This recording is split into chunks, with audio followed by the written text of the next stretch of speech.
Yeah, it's the Archivist, y'all.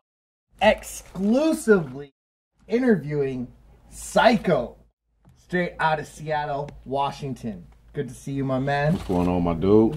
And all the way from Portland, you're here. And now Yes, we're sir. working. Yes, sir. Come on, man. The work don't stop, bro. And who is Portland, Oregon's legendary lyricist and producer, Syko? Syko, man. The skilled young creative organism, you know what I'm saying? Originally from Portland, Oregon. Ended up moving out to Seattle, you know what I'm saying, in the mid-90s. Ended up hooking up with a legendary producer, mixer master, D-Sane, of Macklemore fame and all that type of shit, you know what I'm saying? FTS, Full-Time Soldiers, if y'all hip, dropped an album called Psychotherapy in 2001, considered to be a Northwest legendary classical album to a lot of underground extremists and hip-hop extremists or what have you out here, and man, just been putting it down as a producer, lyricist since 1999. First album came out in 98. I was lyrically insane. So I guess just through the process, man, I had cats from Rap A Lot trying to sign me around the time Yuck got signed back in like 2000.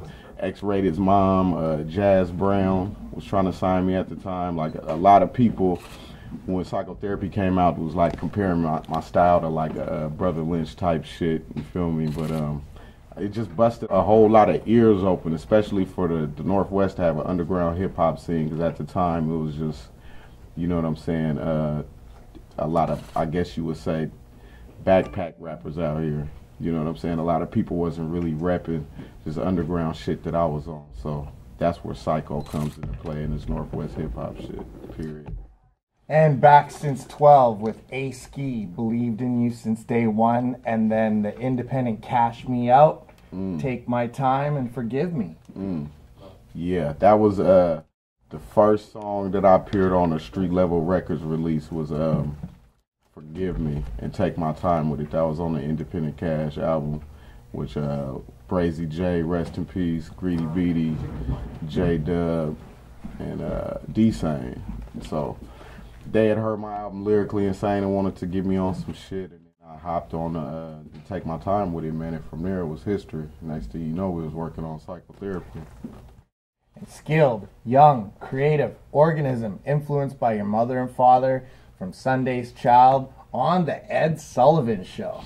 Yeah, music is in my blood, you know what I'm saying? So my mom, she had a group back in the early 70s called Sunday's Child. They were signed to Frank Sinatra's Reprise Records back in 70, you know what I'm saying? And it was my mom, Mary Lou Anderson, Eileen Anderson, and Renee Woods. Renee Woods went on to do other shit like she played Fanta from Roots. She was in the movie Car Wash. She's been in like, you know what I'm saying? So I mean, all the way from Buddy Miles staying in my basement, let me bang on his drums. Buddy Miles is Jimi Hendrix drummer, if y'all don't know. Man, Gregory Hines Jr., you know what I'm saying? Sammy Davis Jr., like these are the kind of entities that I was around as a young child. So music has always been in my blood, man. And then the album, Lyrically Insane, back in 1999, share about the Portland scene way back then.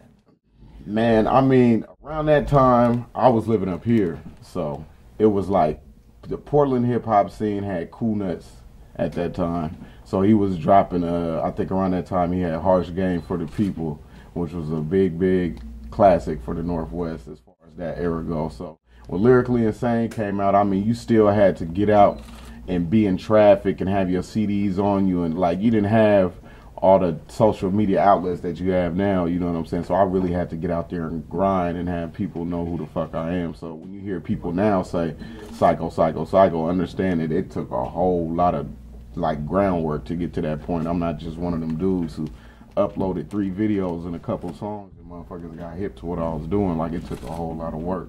But that album, no, Lyrically Insane, me being at the early age of 18, for the scene back there, I think there really wasn't no definitive scene, you feel me? So it kind of like set the standard for, okay, this is how the shit should sound that's coming up out of here.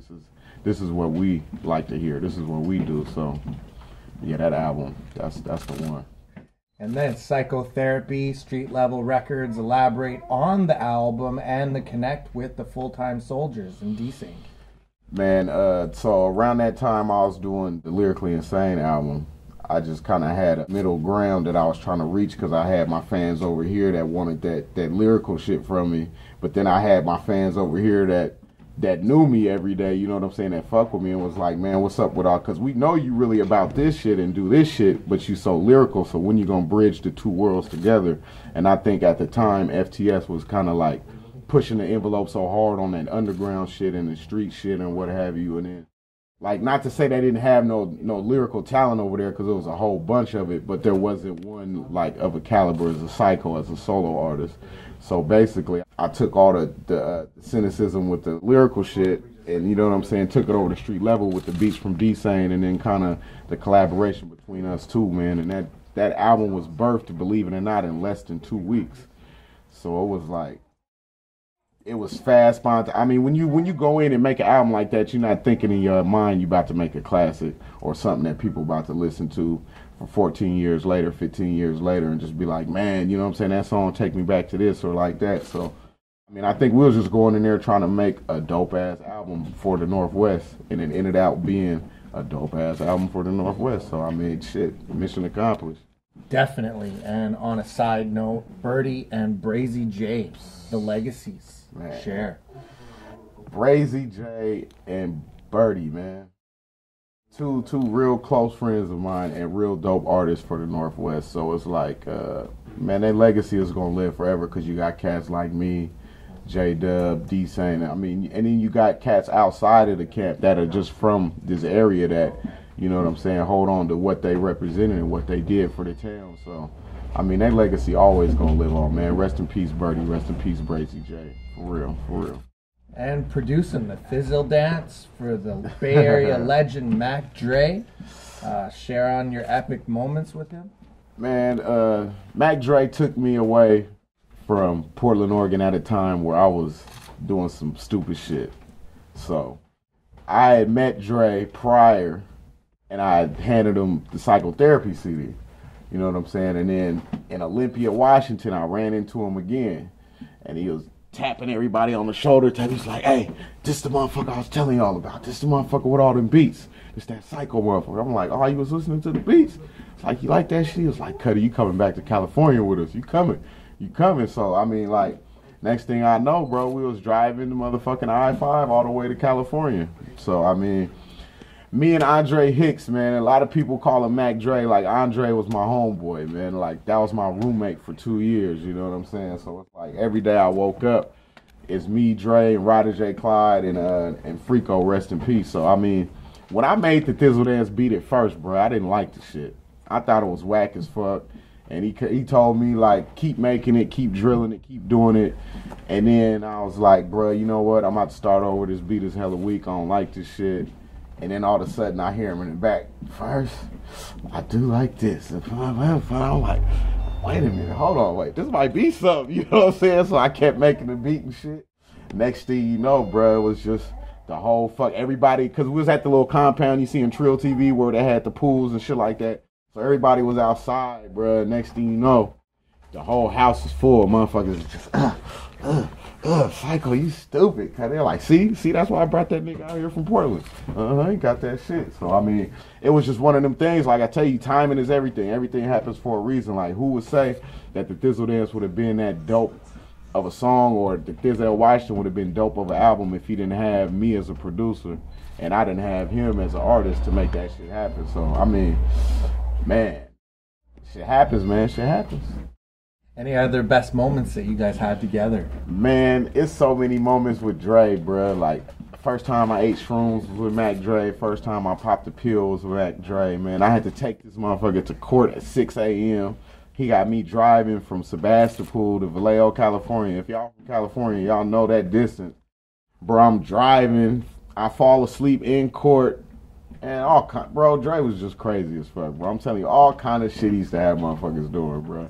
And he's a practical joker. Dre was a comedian, so he would fuck you up. Don't fall asleep around him. You know what I'm saying? Don't do no stupid shit. Don't be out in traffic and be your clothes be funny and shit. Motherfuckers will throw water on you, throw ice at you and shit, mustard, and man, I'm telling you, Dre was Dre was a cool dude. Everything you see that motherfucker doing on video and on film and what you done heard about him, man, it's true times 10, bro. Like, I got so many memories with Dre. Had so many fun in that era with Dre, man. It's just like, it's retarded. I still have memories, man. Rest in peace, Mac Dre, for real, y'all. And other projects, The Best of Syko, Volume 1, 2, and 3, elaborate on your legacy. Man, I ain't nobody really. Nah, to tell you the truth, I ain't shit. But nah, man, I just been doing it for so long, man, and it's like I feel like I paved my own lane just to kind of be where I'm at and to be not use the word content, but to be comfortable and to make music. You know what I'm saying? When I feel it's right, when it sound right, because you got so many cookie cutter motherfuckers, man, making the same shit just to get in the game. You know what I'm saying? And the shit. It makes it harder for motherfuckers that's original to really elaborate and get heard because everybody's just looking for that quick sound or what's catchy to the ear right now or what, you know what I'm saying, the media might soak up. So, I mean, my legacy, man, is just to keep originality alive, homie. Like, I don't care what it takes. It might take me 2 years. It might take me 2 months to drop something. As long as motherfuckers can go, that's Syko, because I got my own sound. You know what I'm saying? Even if it's not with 1,100 Billboard charting artists, man, if I work with 3 motherfuckers that's really hungry and they can really showcase my sound, I'm with that. You know what I'm saying? Because at the end of the day, it's about my legacy and what do I want to leave behind? Timeless music that motherfuckers can always go back to, pop it in, and it reminds them of a time and place or some shit that they about to go, what they about to do. You know what I'm saying? So, I mean, just the legacy. I see Syko. It's just real timeless music, homie. No matter what, that's it. And your influences and what inspires you to make the bangers and slappers that you make. Man, I'm inspired by old producers, like music makers, songwriters like Quincy Jones, Miles Davis, Thelonious Monk, Michael McDonald. You know what I'm saying? Ray Parker Jr. You know what I'm saying? Motherfuckers that have written and composed.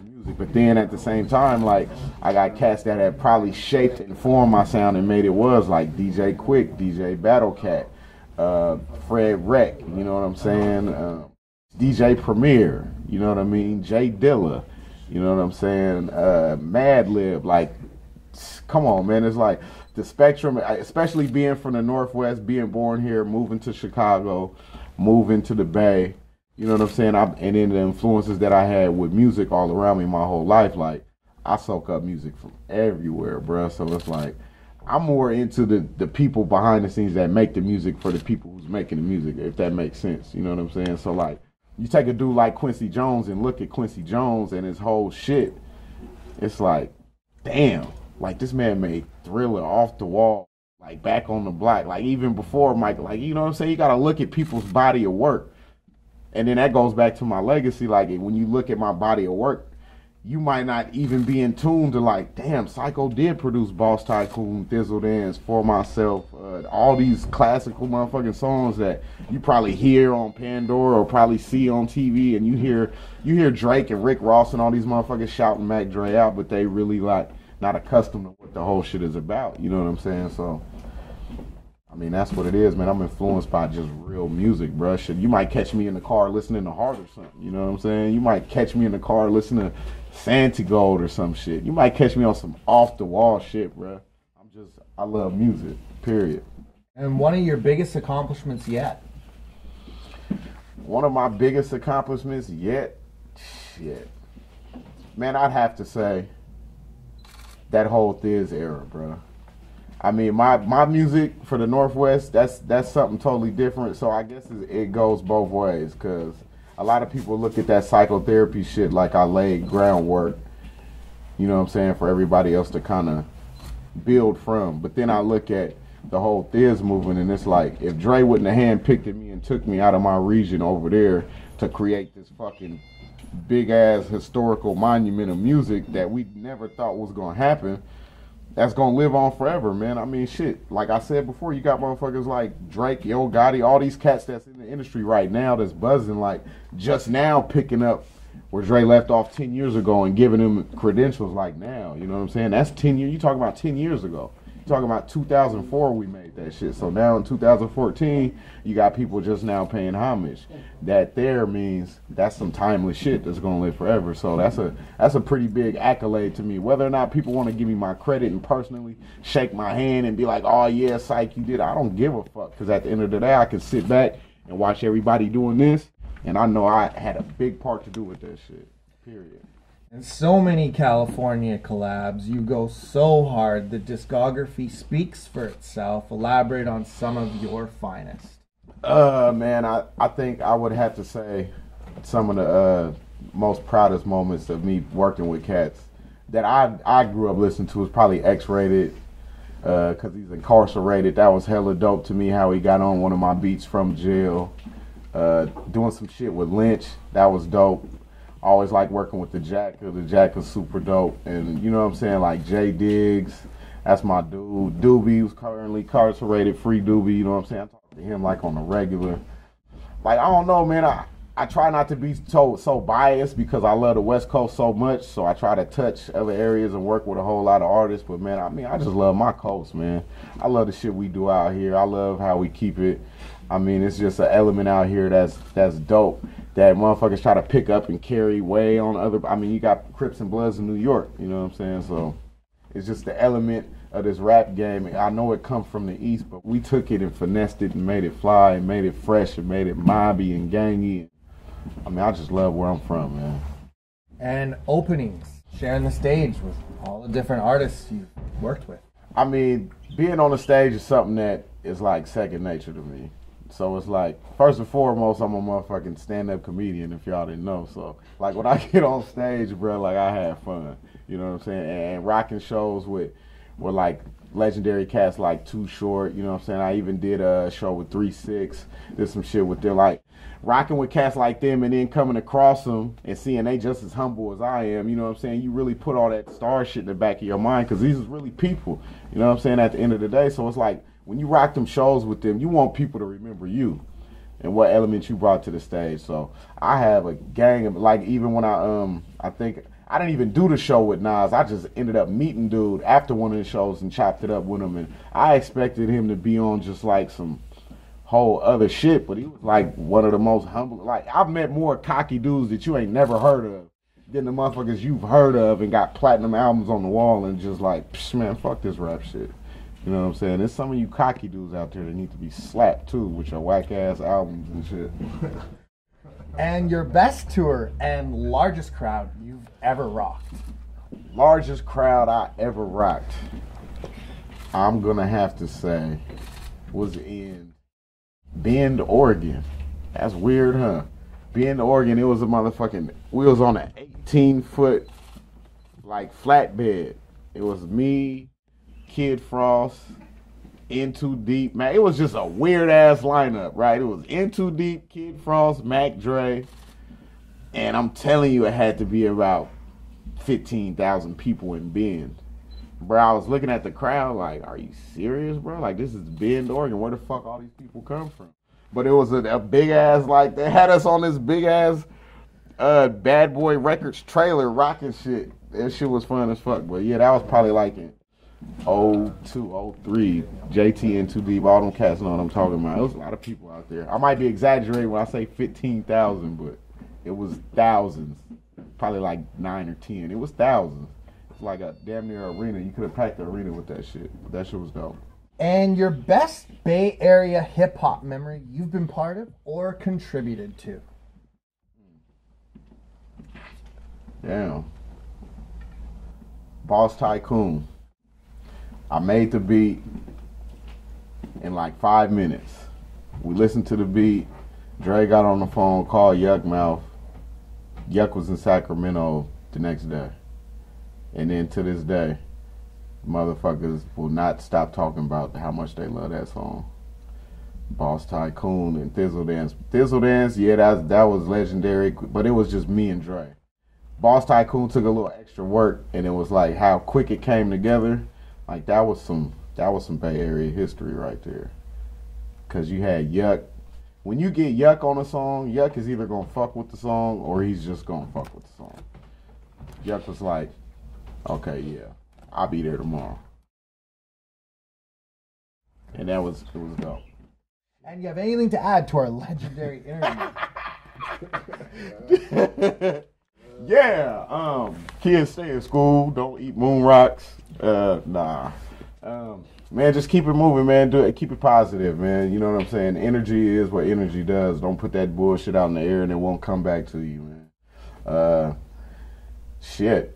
Keep bumping that thin shit. Keep looking out for Syko, man. Add me on your Twitter, the @Syko1239. Add me on the Instagram, @Syko1239. My Bandcamp, Syko12.bandcamp.com.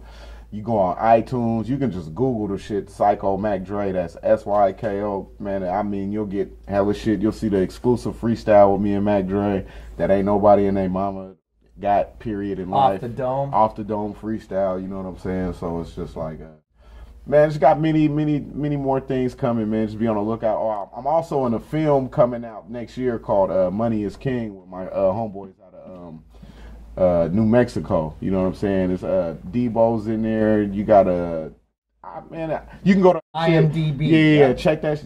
Type in Money is King. You know what I'm saying? You can see the whole cast and crew. It looked like a dope-ass movie. Nothing that's going to be in theaters, of course, but you can go Redbox that shit, get you a bitch and a blunt, and have fun that night, laugh at Syko in the movie one time.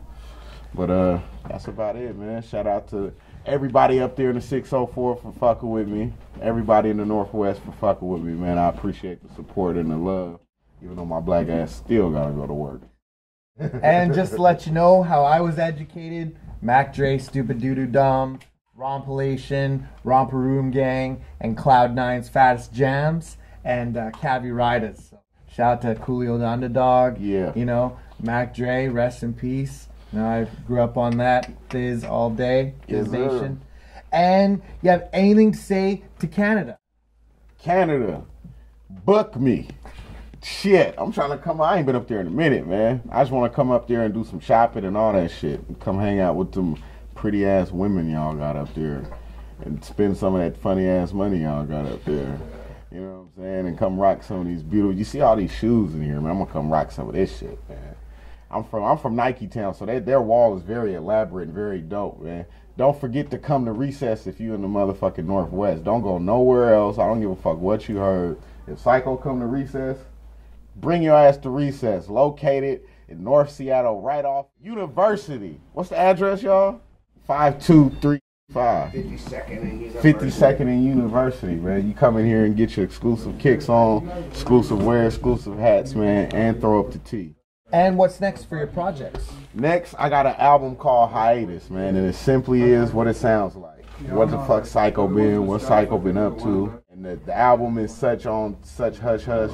I'm just going to tell you like this. I probably produced like 3 beats on there. So I got a lot of other producers from the Northwest, and there's no features on the project. And when it comes out, it's just coming like Beyonce. It ain't going to be no promo, no nothing. It's just going to slap you motherfuckers in the face.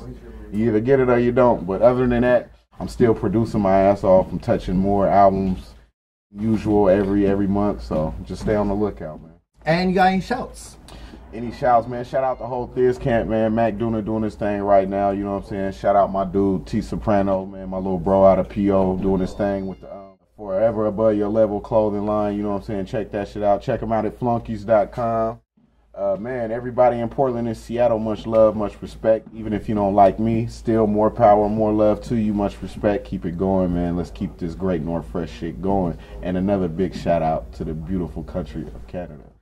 Hey. And shouts to Syko and Recess and all of Portland, the Bay Area, and Seattle, Washington. And this is the Archivist, and you already know the name, y'all. You bitch. Yeah, man. Fuck everybody that's riding Mac Dre dick after the fact. I'm so tired of that shit, man. Just leave his music alone, leave his legacy alone. If you don't know who the fuck I am, then you probably shouldn't even be listening to Mac Dre. If you don't know who Doobie is or Coolio the Underdog, you probably shouldn't listen to Mac Dre. If you're from Portland or Seattle and don't know who Syko is, just do some research. I ain't gonna get on your head too much and be like, oh, you should know who the fuck I am, because you really should, but at the same time, like, it's so much music and so much dope talent out the Northwest is a lot bigger than me. So for me to step out and be one of the first or one of the originals. I'm very, very obliged to be able to do that for you motherfuckers. So keep that shit going. Keep it moving, man. Be original, man. Stop biting motherfuckers too.